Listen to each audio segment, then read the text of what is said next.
After studying this module, we shall be able to understand the trade-off between unemployment and inflation, understand empirical Phillips curve, know about the relationship between unemployment and expectation, and evaluate the long-run and short-run Phillips curve. Classical economists assume wage price flexibility. Such an assumption is possible when there is informational efficiency. If there is full informational efficiency, then employers and employees have the same expectations about the price level in future.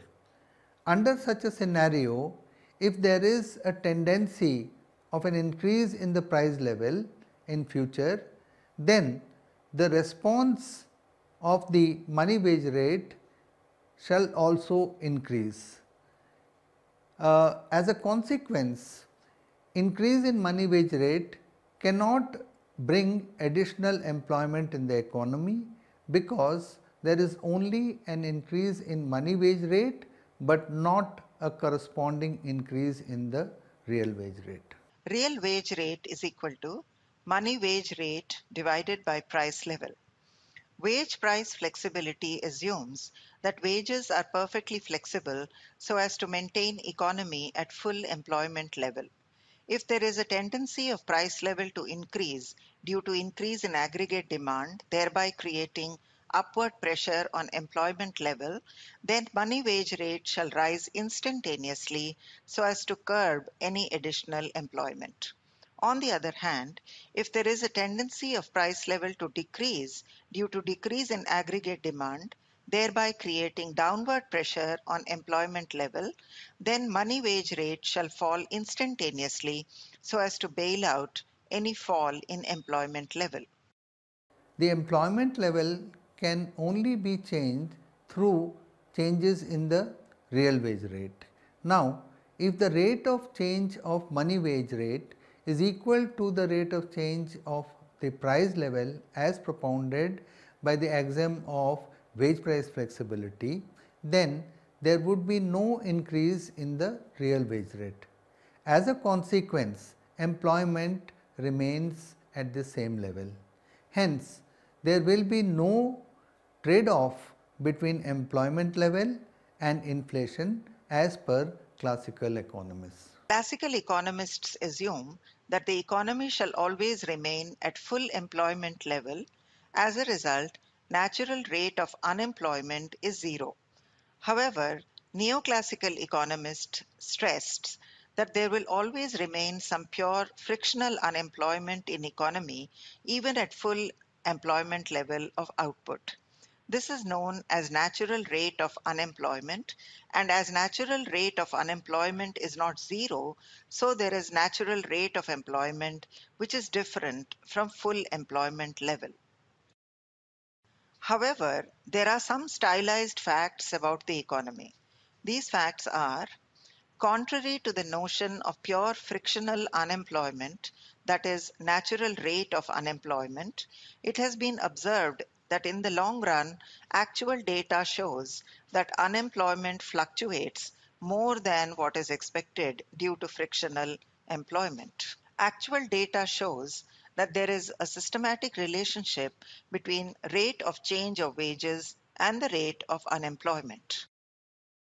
The rate of change of money wage rate is directly related to rate of change in price level. Going by classical economist assumption of wage price flexibility, then change in money wage rate should not affect unemployment level. However, empirically, the change in money wage rate does affect employment. A. W. Phillips had empirically observed this phenomenon in 1958. He studied the relationship between rate of change in money wage and the rate of unemployment in the United Kingdom during 1861 to 1957. He plotted this data on a graph and tried to estimate a curve for the observed data. In the diagram shown here, on the y-axis, the rate of change of money wages as a percentage per year is shown. On the x-axis, the rate of unemployment in percentage term is given. The curve estimated by A.W. Phillips was found to be downward sloping and convex to origin. As there is a trade-off between inflation and unemployment, therefore policymakers could choose different combinations of inflation and unemployment rate. The natural level of unemployment can be determined by drawing a vertical line to x-axis from the point where the curve intersects the horizontal line, emerging through the point where the rate of change of money wage rate in percentage per year is zero. Hence, at natural rate of unemployment, inflation is zero. If the objective of the policymakers is to reduce unemployment rate, then they have to tolerate a certain level of inflation. Conversely, if policymakers want to control inflation, then they have to tolerate a certain unemployment rate. The Phillips curve suggests that money wages adjust slowly to changes in price and employment level. Money wages are not perfectly flexible so as to always maintain the natural level of employment as postulated by classical economists. Money wages are sluggish in response to price and employment level. Therefore, money wages are sticky in nature and they adjust slowly to price and employment level. Hence, the sticky wages model better represents the reality rather than the perfect wage price flexibility model. There is no informational efficiency in the market as assumed by classical economists. In reality, employers are in possession of more information than employees. Due to this, there is an information gap between employers and employees. This information gap leads to the formation of the sticky wages model as against the model of wage price flexibility. The sticky wage assumption holds that wage rate is sluggish in response to the price level. As a consequence, any change in money wage rate would lead to a change in the real wage rate, thereby affecting the level of employment. The expected price for time period T is slow in response to the actual rise in the price level in time period T. This is due to the lack of information and adaptive expectations. That is, expectations converge with reality with a time lag. A set of equations can be made to represent this relationship. Expected real wage rate for time period T, that is EWRT minus 1, is equal to money wage rate divided by expected price level for time period T.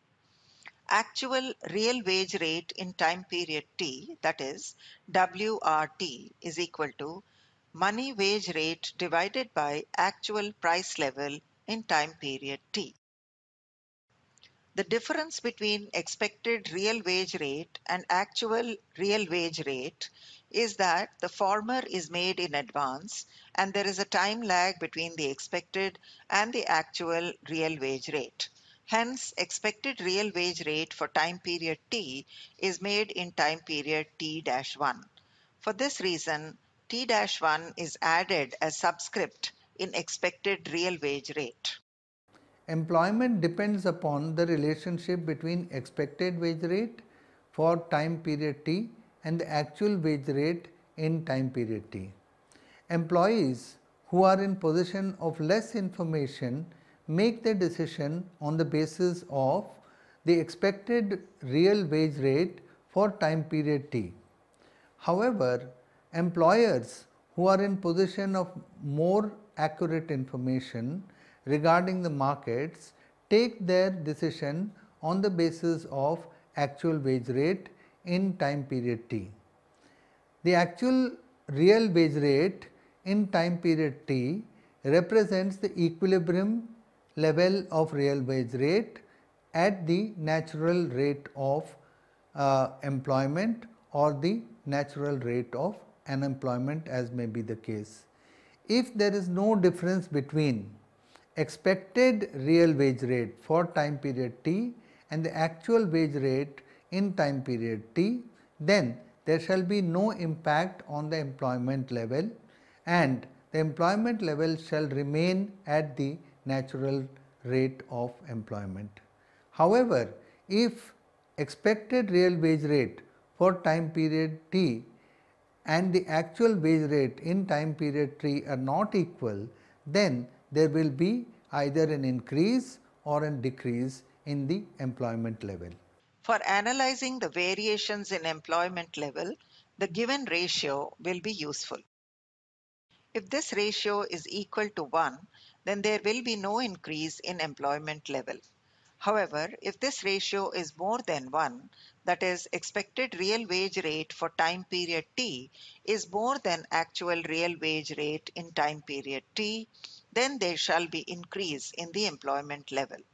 Conversely, if this ratio is less than 1, that is, expected real wage rate for time period t is less than actual real wage rate in time period t, then there shall be a decrease in the employment level.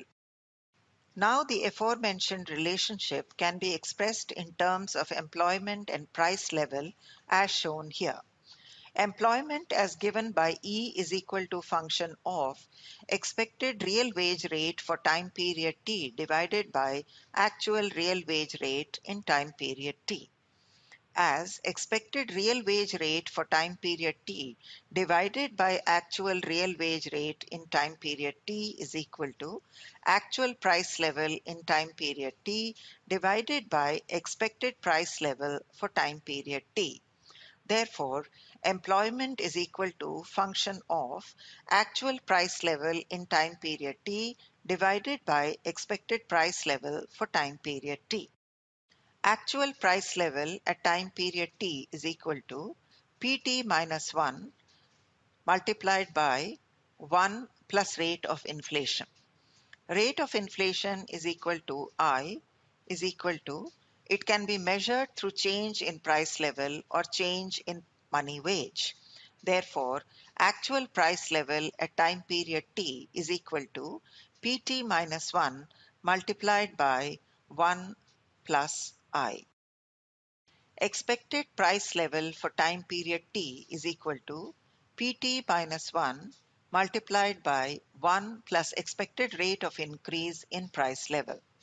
Expected rate of increase in price level is equal to I cap. Expected price level for time period t is equal to Pt minus 1 multiplied by 1 plus I cap. The employment would be given by the function as shown here. In case of limit n tends to infinity, 1 plus I upon n raised to the power of n is equal to e raised to the power of I. Hence, 1 plus I can be expressed as e raised to the power of I, and 1 plus I cap can be expressed as e raised to the power of I cap.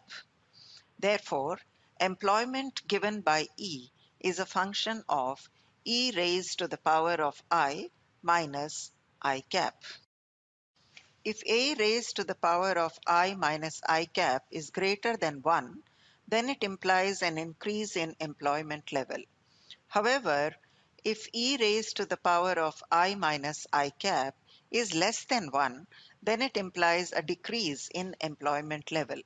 So now employment level becomes only the function of I and I cap, since when I minus I cap is greater than 0, then e raised to the power of I minus I cap is greater than 1, and when I minus I cap is less than 1, then e raised to the power of I minus I cap is less than 1.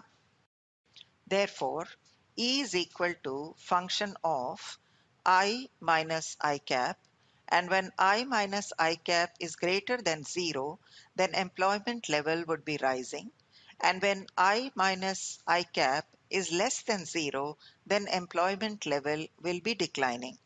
Hence, there is positive relationship between employment level E and I minus I cap. As there is positive relationship between E and I minus I cap, it can be said that F dash I minus I cap is greater than 0. Expectation of change in price level in future is based on actual change in price level.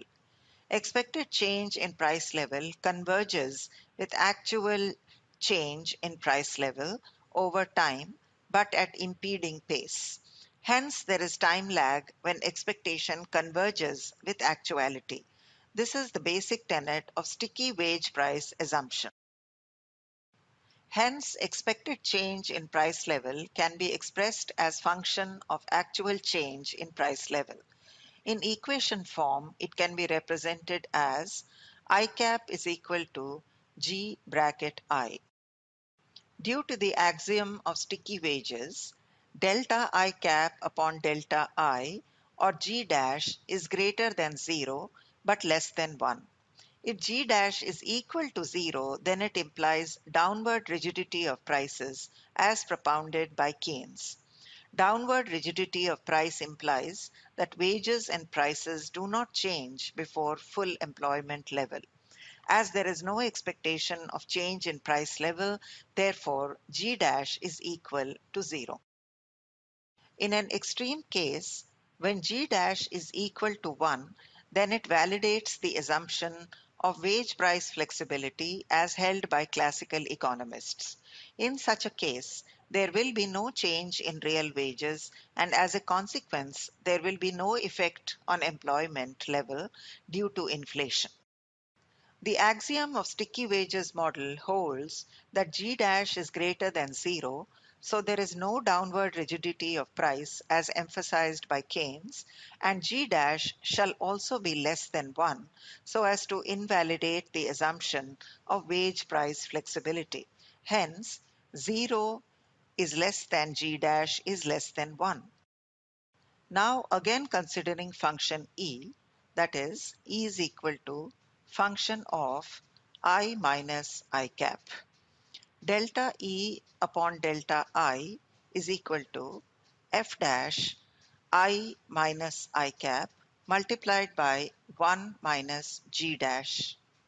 Now both F dash I minus I cap and 1 minus G dash are greater than 0. Therefore, delta E upon delta I is also greater than 0.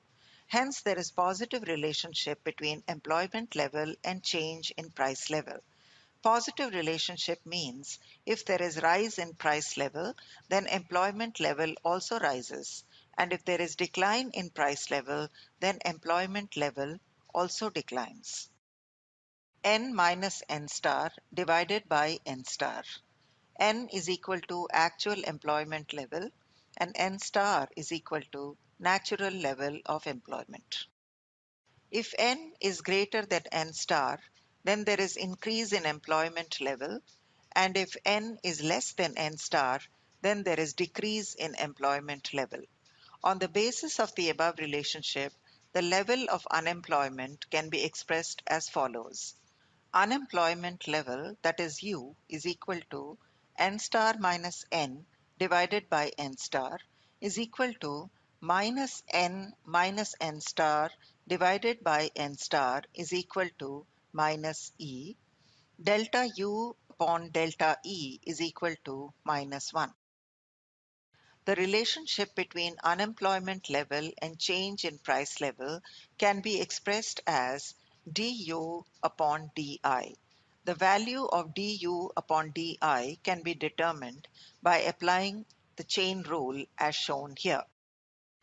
As already proved that f dash I minus I cap multiplied by 1 minus g dash is greater than 0, hence minus f dash I minus I cap multiplied by 1 minus g dash is less than 0.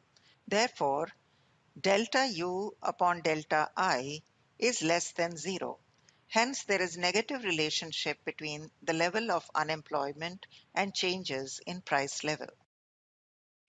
This implies that as there is increase in price level, there is decrease in unemployment level, and when there is decrease in price level, there is increase in unemployment level.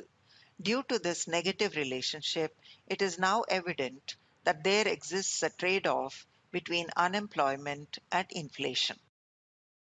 The relationship between unemployment and expectation. As emphasized above, the expected rate of change in price level plays an important role in the determination of money wage and employment level.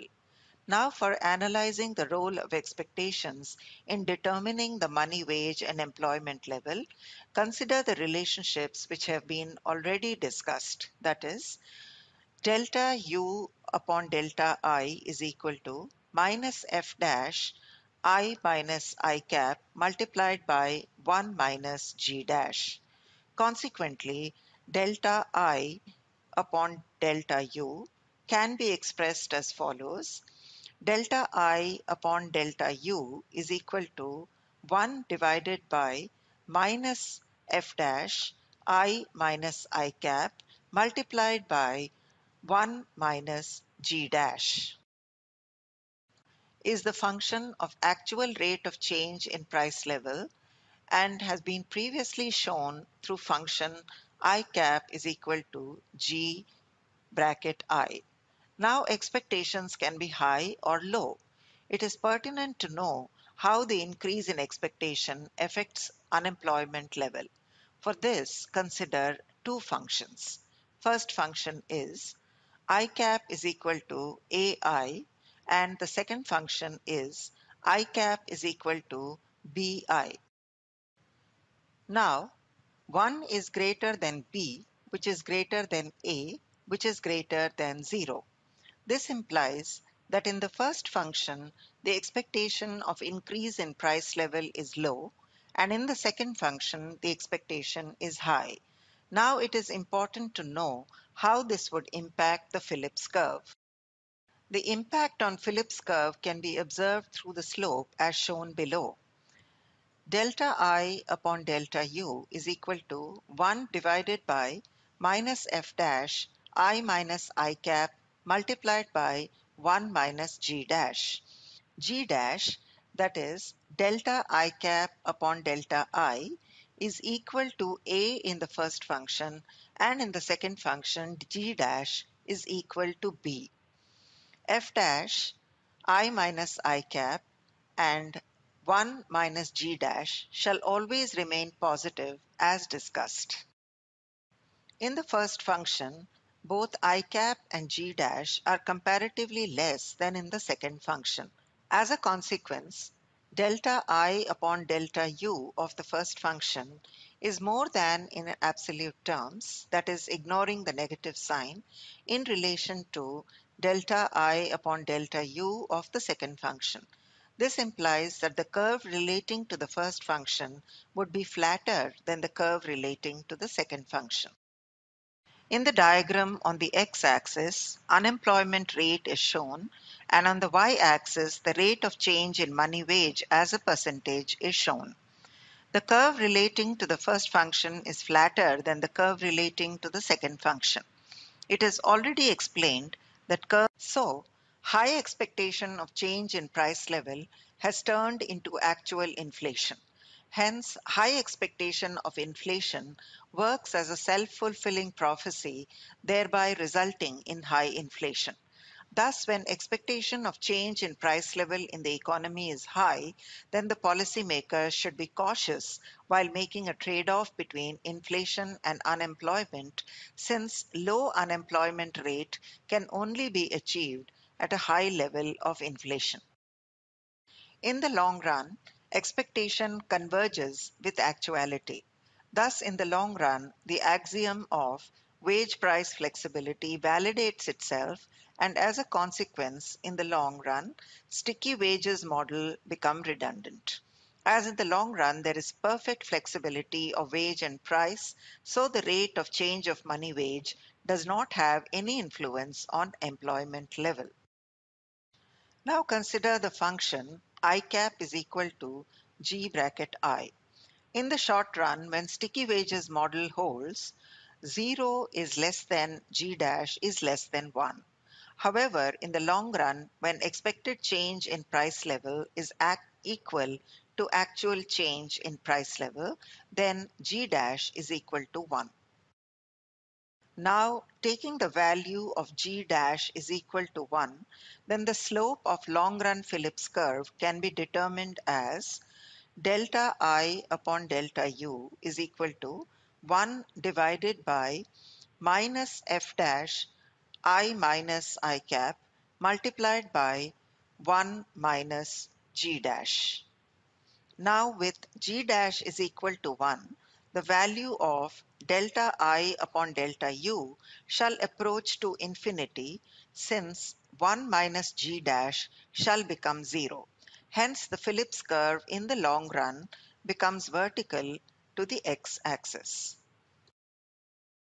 In the diagram, on the x-axis, unemployment rate is shown, and on the y-axis, the rate of change in money wage as a percentage is shown. Various short-run Phillips curves and a long-run Phillips curve are depicted in the diagram. Expected rate of change of price level converges with. Hence, in the long run, inflation does not have any role in determining employment level, and as such, there exists no trade-off between inflation and unemployment in the long run. Let us now recapitulate what we have learnt in this module.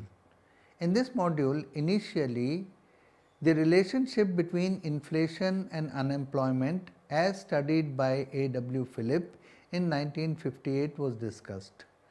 Phillips estimated a curve for his observations, and he found a negative relationship between inflation and unemployment. This negative relationship suggests that there is a trade-off between inflation and unemployment. After that, the empirical relationship relating to this trade-off was discussed. As per classical economists, there was no such trade-off between unemployment and inflation. Classical economists assumed perfect wage price flexibility, and as such, any increase in the money wage does not cause any change in the level of employment. However, empirically there exists a relationship that between price level and employment. This empirical relationship suggests that the model of wage price flexibility is not appropriate under such circumstances. Thus, there is a need for another model that could explain the relationship more appropriately.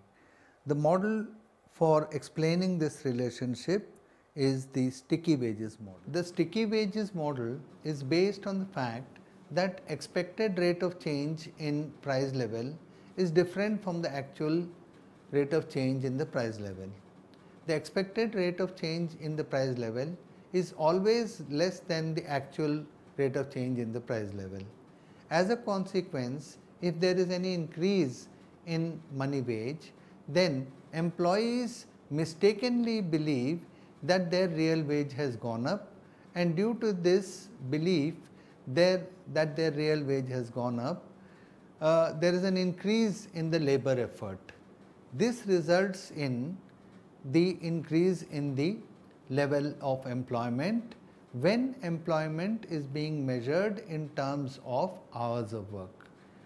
With this assumption, the sticky wages model was established, and through this we could observe a negative relationship between unemployment and inflation.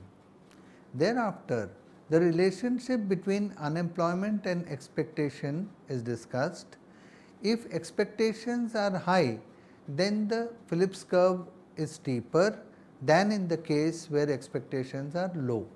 As a consequence, in case of high expectations, if policy makers want to control unemployment rate, then it would cause higher inflation in the economy. Last, it is discussed that the expectations built up gradually over time so that there is a convergence with actuality. In the long run, expected rate of change in the price level becomes equal to the actual rate of change in the price level. Due to this adaptive phenomenon of expected rate of change in the price level, the model of wage price flexibility validates itself in the long run. Due to validation of the model of wage price flexibility in the long run, employment level becomes insensitive to changes in the price level. Therefore, there is no trade-off between inflation and unemployment in the long run. In such a case, the Phillips curve becomes vertical to the x-axis against a downward sloping Phillips curve in the short run.